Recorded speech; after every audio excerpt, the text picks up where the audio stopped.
09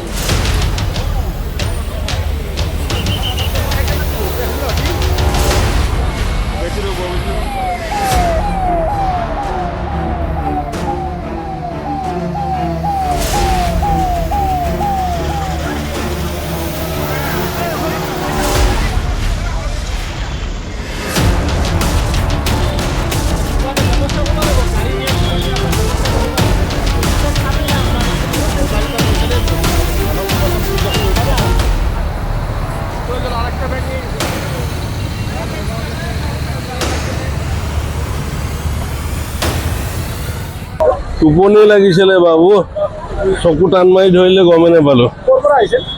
আমি বেংগলোৰৰ পৰা আহিছিলো, গুৱাহাটী যাম। গাড়ীখন নলবাৰী অভিমুখে, নলবাৰীৰ পৰা গুৱাহাটী অভিমুখে আহি আছিল। আহি থকাত আমাৰ তফাজুল হতৰ এই দোকানখনৰ সেইখিনিতেই তেওঁৰ কি টোপনি আছিল নেকি ড্ৰাইভাৰটোৰ।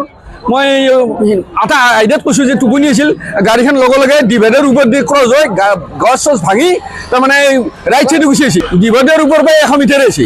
100 মিটাৰ আহি দেখিলোঁ যে ড্ৰাইভাৰটোৰো অলপ ইঞ্জুৰ হৈছে আৰু এখন ডাম্পাৰত খুন্দা মাৰি দিছে। দিয়াৰ পিছত আমি দেখিলোঁ যে ঘটনাটোত গোটেই গাড়ীবিলাক ব্লক হৈ গৈছে। এতিয়া তাৰপিছত এতিয়া ক'ৰ মানুহ কি কাৰোবাৰ মোবাইল হৰাইছে কিবা হৈছে এইবিলাক ঘটনা হৈ আছে। এতিয়া মোৰ নাম বীৰেন কুমাৰ বৰা। ক'ৰ পৰা আহিছিলে বুলি? কোকৰাঝাৰৰ পৰা আহিছিলোঁ। মই মোবাইলটো পৰি গৈছে, কোনোবাই লৈ গৈছে মোবাইলটো।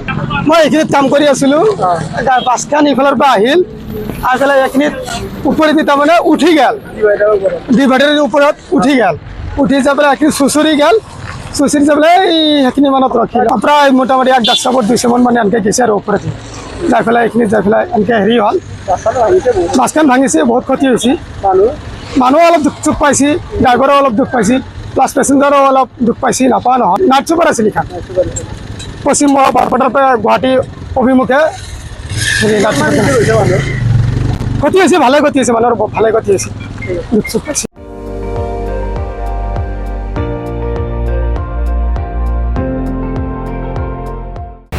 আপুনি চাই আছে ND24, সৰ্বশ্ৰেষ্ঠ নহয় সৰ্বোত্তমৰ দৌৰত।